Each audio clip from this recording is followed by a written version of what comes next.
Hello friends, welcome to the world of stories. और वापस आ गए हम आप लोगों के सामने एक और नई रियल कहानी लेकर। कहानी को हम लोग शुरू करें उससे पहले आप सभी को मेरी तरफ से very very very colourful and blasting wishes of Holi.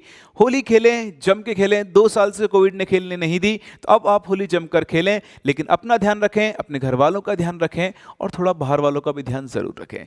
चलिए स्टार्ट करते हैं अपनी कहानी के साथ। आज की कहानी का जो क्रेडिट है वो अगेन गोज टू प्रियंका, जिन्होंने हमारे साथ स्टोरी शेयर की थी भूत का भूत से सामना, जो मैंने आपको लास्ट टाइम सुनाई थी। ये कहानी भी प्रियंका ने ही शेयर की है। अगर आपके पास भी ऐसी कोई रियल इंटरेस्टिंग स्टोरी हो तो आप मुझसे शेयर कर सकते हैं princeofchemistry22@gmail.com, या फिर आप मुझसे मेरे इंस्टा हैंडल पे भी कनेक्ट कर सकते हैं, विच इज princeMNIT1987। चलिए स्टार्ट करते हैं आज की कहानी के साथ। कई बार इस दुनिया में ऐसे लोग होते हैं जिनको पैरानॉर्मल वर्ल्ड के अंदर बहुत ज़्यादा इंटरेस्ट होता है, उनको दूसरी दुनिया को एक्सेस करने में बड़ा मज़ा आता है, और कई बार उन्हें ऐसे रास्ते मिल जाते हैं जिससे वो दूसरी दुनिया से कांटेक्ट कर सकते हैं, आत्माओं को बुला सकते हैं, दूसरे स्पिरिट्स को बुला सकते हैं, उन एंटिटीज़ को बुला सकते हैं जो अदरली वर्ल्ड के अंदर रहती है।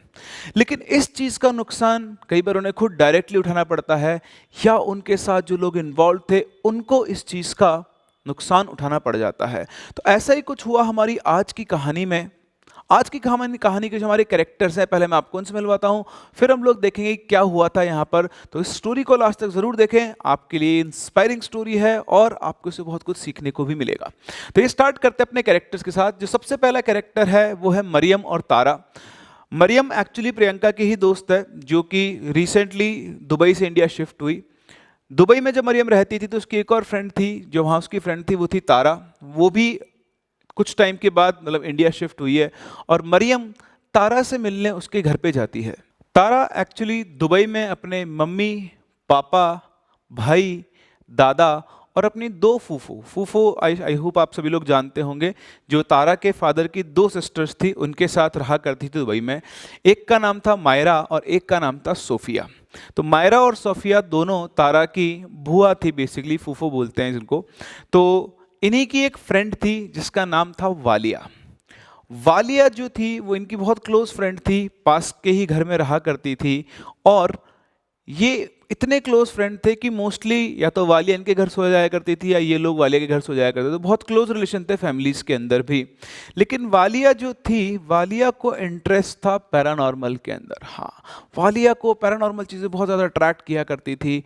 उसने बचपन से कहानियाँ सुनी हुई थी जिन की, है ना, आत्माओं की, स्पिरिट्स की, तो उसके अंदर इन्वॉल्व रहा करती थी। तो एक रात की बात है, वालिया जो थी वो मायरा और सोफिया के घर पे सो रही थी, वो स्लीप ओवर पे थे, और अचानक से रात को मायरा की आंख खुलती तो उसने देखा कि वालिया जो थी वो बेड पर नहीं थी। तो उसने देखा तो लगा हो सकता है कि वॉशरूम वगैरह गई हो, तो वो वापस से सो गई। लेकिन बहुत देर तक जब वालिया वापस नहीं आई तो मायरा को लगा कि ये वापस क्यों नहीं आई है। तो वो उठकर उसको ढूंढने लगी। उसने पूरे घर में देखा, कहीं पर भी नहीं थी। पर उसने देखा तो ऊपर छत का दरवाज़ा खुला हुआ था। तो वो सीढ़ियाँ चढ़ के ऊपर गई। तो जब वो ऊपर गई तो उसे देख के एकदम से शॉक लगा। उसने देखा कि छत के ऊपर वालिया बैठी हुई है, ऐसा एक सर्कल बनाकर और बीच में कैंडल रखकर, और वो अपने आप में ही कुछ बड़बड़ा रही है। वो किसी से बातें कर रही है, लेकिन वहां पर कोई भी नहीं है। मायरा ने सोफिया को आवाज़ दी। जैसे उसने मायरा की आवाज़ सुनी, उसने मायरा की तरफ देखा और वो उस सर्कल से उठकर मायरा के पास आ गई। ऑल्दो मायरा चीज़ों को समझ चुकी थी कि यहाँ कुछ अलग ही चल रहा है, बट फिर भी उसने सोफिया से पूछा। तो सोफिया ने उसे बताया कि एक्चुअली उसने अपनी दादी की किताब में एक स्पेल पढ़ा था जिससे वो आत्माओं को, जिनको बुला सकती है और उनसे बातें कर सकती है, उनसे आगे के बारे में पूछ सकती है, कोई प्रॉब्लम हो तो उसका हल निकाल सकती है। ये बात सुनकर मायरा को बड़ा इंटरेस्टिंग सा लगा और उसने भी उससे वो स्पेल जानना चाहा। तो फिर वापस से दोनों रूम में पहुंचते हैं।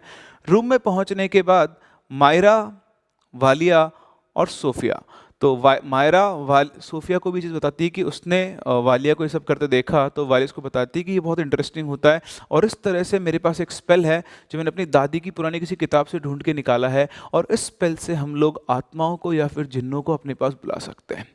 तीनों यंग थे, पढ़े लिखे थे, तीनों को बहुत ही इंटरेस्टिंग लगी ये सारी बातें। तीनों को लगा बहुत इंटरेस्टिंग है, चलो यही काम करते हैं। तो नेक्स्ट नाइट उन्होंने फिर से सारा अरेंजमेंट किया, और इस बार वालिया के साथ साथ सोफिया और मायरा तीनों वहाँ पर सर्कल बनाकर बैठ गए, और वो स्पेल के थ्रू उन्होंने उन आत्माओं को, स्पिरिट्स को, जिनको बुलाने की कोशिश की। तो पहले दिन उनको ज़्यादा कुछ तो नहीं हुआ, लेकिन हाँ उनके आसपास उनको बहुत सारे लोगों की आवाज़ सुनाई। जब उन्होंने पूरा सेटअप किया, स्पेल बोला, तो ऐसा लगा कि बहुत सारे लोग आपस में विस्पर कर रहे हैं, बातें कर रहे हैं, उनको ये आवाज़ें सुनाई आने लगी। नेक्स्ट नाइट उन्होंने जब दोबारा स्पेल को ट्राई किया, तो इस बार उन्हें कुछ लोगों की क्लियर आवाज़ें सुनाई आ रही थी, जैसे कोई उनके आसपास आकर बोल रहा है, बात कर रहा है। फिर नेक्स्ट डे उन्होंने ट्राई किया, तो उन्हें लोगों के चलने की आवाज़, ना चहलकदमी, जैसे कोई चल रहा है, आसपास से गुजर रहा है, सर्कल के अंदर घूम रहा है। उनको बड़ा मज़ा आने लगा कि ये जो स्पेल था ये धीरे धीरे काम कर रहा था। फिर नेक्स्ट डे उन्होंने जब भी उनको मौका मिलता हो, तीनों साथ में होते, तो तीनों साथ में मिलकर क्या करते, उस स्पेल को किया करते। और इस तरह से धीरे धीरे उन लोगों को स्पेल के रिजल्ट मिलने लगे। उनसे आके एक आवाज़ बात करने लगी। जब भी वो आपस में बैठते है ना, तो एक दिन की बात है, जब घर में कोई नहीं था, उन्होंने वापस से पूरा स्पेल किया, और जैसे स्पेल किया उनको एक बहुत भारी सी आवाज़ सुनाई दी। उन्हें लगा कि शायद घर वाले आ गए हैं, तो जब उन्होंने चेक किया तो घर पे कोई नहीं आया था। और बहुत ध्यान से उन्होंने जब सुना, उन्हें पता लगा कि ये आवाज़ उस सर्कल में उनके बीच में से ही आ रही थी। वो तीनों बहुत खुश हो गए कि फाइनली कोई ना कोई एक ऐसी स्पिरिट है जो उनसे मिलने आ गई है। फिर इसके बाद उनको जब भी मौका मिलता वो वापस से पूरा सेटअप करते, और अब वो आवाज़ उनको बार बार वहीं पे आया करती। जब भी वो बुलाते वो आवाज़ वहाँ पर आती, उससे वो बातें किया करते। वो उनसे अदरली वर्ल्ड के बारे में पूछते कि वहाँ क्या है, जिन्नों का जो वर्ल्ड होता है उसमें क्या होता है ना। ये बेसिकली जो आवाज़ थी वो एक जिन्न की थी, और वो जिन के वर्ल्ड के बारे में उनसे पूछा करते थे, वो अपने फ्यूचर के बारे में उनसे पूछा करते थे। इस तरह से कहानी चलने लगी थी, तीनों को बड़ा ही मज़ा आने लग गया था। लेकिन एक दिन की बात है, जब घर पे कोई नहीं था और तीनों ने वापस से अपना सेटअप किया, और सेटअप करने के बाद उन्होंने वापस से उस आवाज़ को, जैसे ही उन्होंने वो स्पेल बोला और वो जिन वापस आया, और जिन ने इस बार जिन ने आके बोला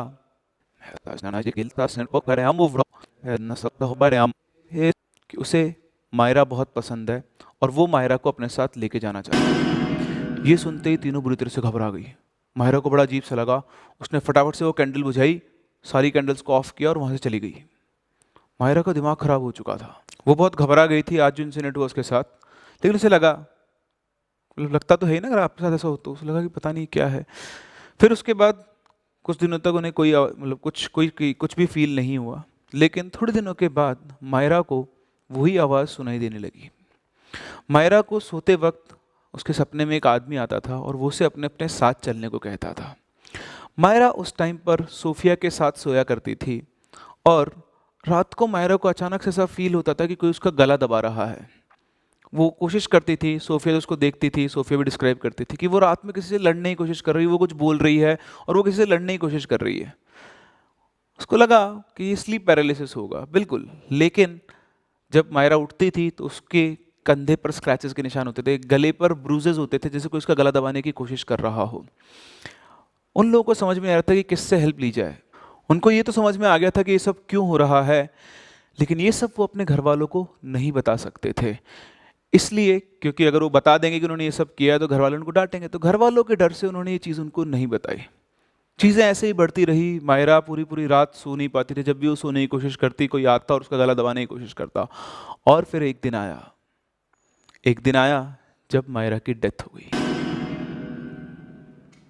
पूरे घर वाले शॉक्ड थे। जो मायरा रात को सोई वो सुबह उठी नहीं, और सबसे ज़्यादा हालत ख़राब तो तभी जब उन्होंने उसकी डेड बॉडी देखी। उसकी डेड बॉडी पे, उसके गले पे निशान थे जैसे किसी ने उसके रात को उसका गला पूरी तरह दबाया, उसकी गर्दन तोड़ दी हो। डॉक्टर्स को दिखाया, डॉक्टर्स को भी डेथ का रीज़न एक ही दिखा कि गर्दन तोड़ दी, मतलब गर्दन को दबा के उसको मारा गया, गला चोक करके उसकी गर्दन को तोड़ दिया गया है। बट ऐसा कौन था? घर में तो कोई आया भी नहीं, किसी को समझ में कुछ नहीं आया। सोफिया ने इस राज को राज ही रखा, किसी को बताया नहीं।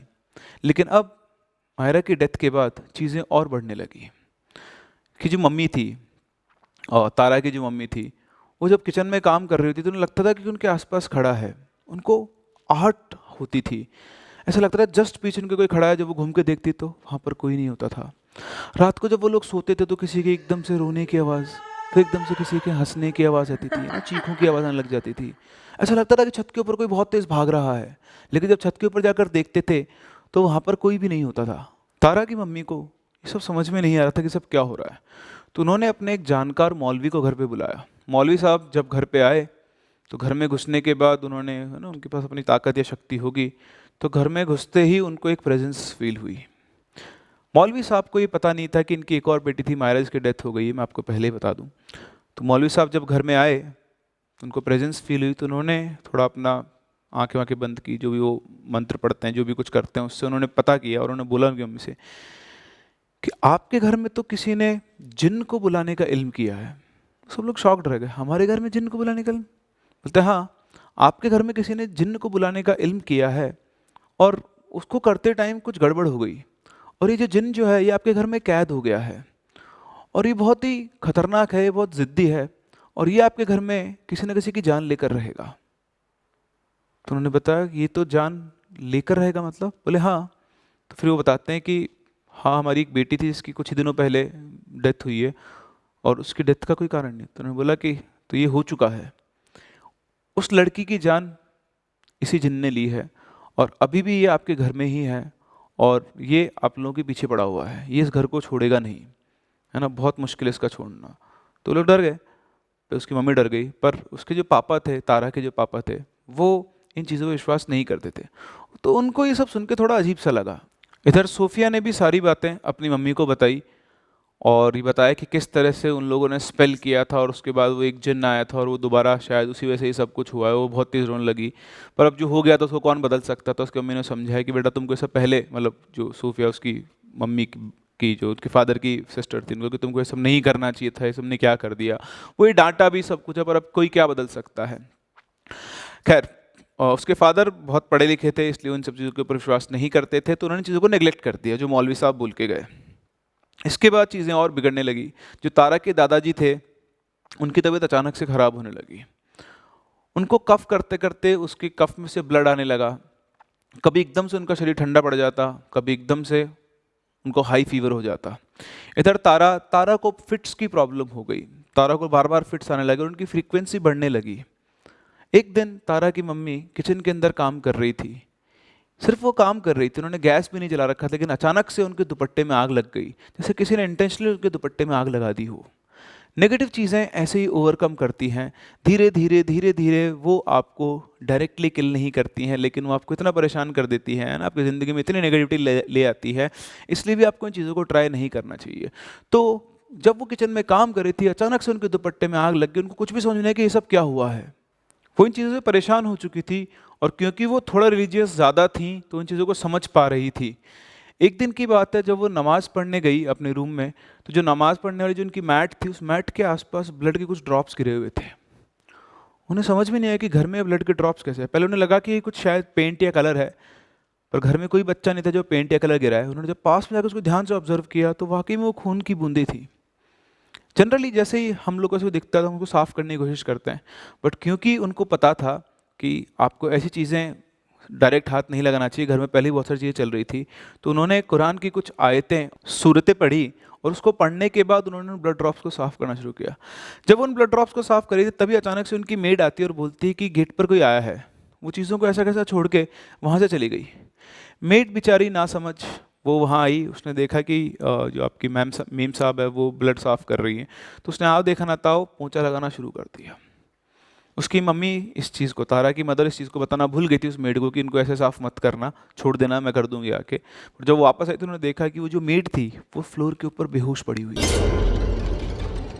उसको हॉस्पिटल ले जाया गया, हॉस्पिटल ले जाके चेकअप कराया गया, तो वो कोमा में जा चुकी थी। कई दिनों तक वो कोमा के अंदर ही रही, ठीक है, उसका मतलब आसानी से उसकी रिकवरी नहीं हो पाई, और जब वो रिकवर हुई तो भी उसकी आवाज़ ठीक से वो बोल नहीं पा रही थी। इस तरह की चीज़ें लगातार घर में बढ़ती जा रही थी। एक दिन तारा के फादर स्टेज से नीचे उतर रहे थे, उतरते उतरते अचानक से उनको लगा किसी ने उनको बहुत तेज़ धक्का दिया है, और जैसे वो नीचे गिरे, गिरने से उनका एक हाथ और पैर फ्रैक्चर हो गया। उनका जो बिज़नेस चला करता था, उस बिज़नेस के अंदर भी बोलते हैं ना, वो बिज़नेस गिरने लगा, है ना। एक दिन उनकी जो फैक्ट्री थी, मशीनरी थी, उसके एक सेक्शन में अपने आप ही आग लग गई। उनकी कोई मशीन चलते चलते कभी बंद हो जाती। घर में बिल्कुल मनहूसियत सी हो गई थी, चीज़ें सिर्फ नेगेटिव ही होती जा रही थी। कहीं से भी कोई भी अच्छी न्यूज़ सुनने को उन लोगों को नहीं मिल रही थी। घर में लड़ाइयाँ शुरू हो गई थी, बड़े कैफियत सा माहौल हो गया था, बड़ी नेगेटिविटी सी थी, सब लोग उदास उदास से रहते थे, किसी के चेहरे पर हंसी नहीं थी। दिन ऐसे मतलब हैवी होते जा रहे थे, कुछ भी ऐसा रास्ता दिख नहीं रहा था। और एक दिन की बात, एक दिन तो हद हो गई। हद ऐसे हो गई कि रात के टाइम पे तारा के जो फादर हैं, अब्बू, वो पानी पीने के लिए उठे, और जैसे वो पानी पीने के लिए गैलरी के अंदर पहुंचे, उनका ग्लास उनके हाथ में रह गया। उन्होंने देखा कि उनके जस्ट सामने हॉलवे के अंदर एक साया घूम रहा है जो कि दुल्हन की ड्रेस के अंदर है। और जैसे उनकी नज़र उसके ऊपर पड़ी, उस साया ने उनकी तरफ घूम के देखा तो देख के बिल्कुल फ्रीज हो गए। उस साये का चेहरा बिल्कुल माहिरा के जैसा था, और देखते देखते वो चेहरा अचानक से एक खौफनाक चेहरे के अंदर बदल गया। वो बहुत तेज चिल्लाए, अचानक से उनके हाथ से ग्लास गिरा और बहुत तेज चिल्लाए। तो सारे घर वाले उठ के वहाँ पर आए, उन्होंने सबको इकट्ठा किया और बताया कि उन्होंने आज क्या देखा। वो पढ़े लिखे थे, उनको जिसको विश्वास नहीं था, लेकिन आज अपनी आंखों से उन्होंने जो देखा उससे उनको विश्वास हो गया। उनके दादाजी ने बोला कि अब हम इस घर में 1 मिनट भी नहीं रुकेंगे। नेक्स्ट डे ही उन्होंने वो घर को खाली किया, पूरी फैमिली वापस इंडिया शिफ्ट हो गई। तारा के फादर आज भी दुबई में हैं, लेकिन वो कहीं और एक फ्लैट उन्होंने रेंट आउट करा हुआ है और वो वहीं पर रहते हैं अपने बिजनेस को संभालने के लिए। और दोबारा वो उस घर के अंदर कभी नहीं गए आज तक भी। मायरा को वो खो चुके हैं, वो किसी और फैमिली मेम्बर को नहीं खोना चाहते थे। उन्होंने कोशिश भी नहीं की उसको वहाँ से हटाने की या कुछ करने की। चुपचाप वो लोग वहाँ से आकर अभी इंडिया शिफ्ट होकर वो आज भी इंडिया में ही रह रहे हैं। तो सोफिया ने जो गलती की, वालिया ने जो गलती की, वालिया ने जिनको बुलाया है ना, उसके पास जो भी स्पेल था उससे, और उसकी कीमत चुकानी पड़ी मायरा को। तो आप में से कई लोग, यंग लोग हैं है ना, बड़े ही करेजियस होते हैं, बड़ा ही मज़ा आता है उनको सब करने में। जब उनको गेम्स बताए जाते हैं, जैसे मैंने एलिवेटर गेम बताया था, इवन कोटा में भी कई लोग मुझसे मिले, स्टूडेंट्स मिले मेरे, जो बोलते सर हम एलिवेटर गेम खेलते हैं, हमें खेलना है। बट मैं आपको हमेशा कहता हूँ, जानो, देखो और जाने दो। क्या ज़रूरत आ रही है ट्राई करने की? आप नहीं जानते आप किससे टकरा जाओगे और उसका हाल क्या हो सकता है। आपकी एक छोटी सी गलती आपकी ज़िंदगी बदल सकती है अगर वो बच जाए तो। इसलिए जो चीज़ें हैं उनके बारे में सुनो, उनके बारे में जानो, लेकिन उनको ट्राई मत करो, बिकॉज आप नहीं जानते हो कि आपके सामने कौन सी पावर आने वाली है। कभी कभी अच्छी पावर्स भी आ जाती हैं, अच्छे गोस्ट भी होते हैं, उनसे भी मैं आपको मिलवाने वाला हूँ। लेकिन कई बार जो नेगेटिव पावर्स होती हैं वो इतनी स्ट्रांग होती हैं कि आप उनसे चाहकर भी बच नहीं सकते हैं। तो ये थी हमारी आज की कहानी, जहां पर वालिया ने एक जिद्दी जिन को बुलाया और वो जिद्दी जिन इतना जिद्दी था कि उसने मायरा की जान ले ली और वो बाकी घर वालों के पीछे भी पड़ा हुआ था। आई होप आप लोग को ये कहानी अच्छी लगी होगी। मिलते हैं हम लोग अपने अगले वीडियो के अंदर एक और नई कहानी के साथ। तब तक के लिए keep listening and keep loving.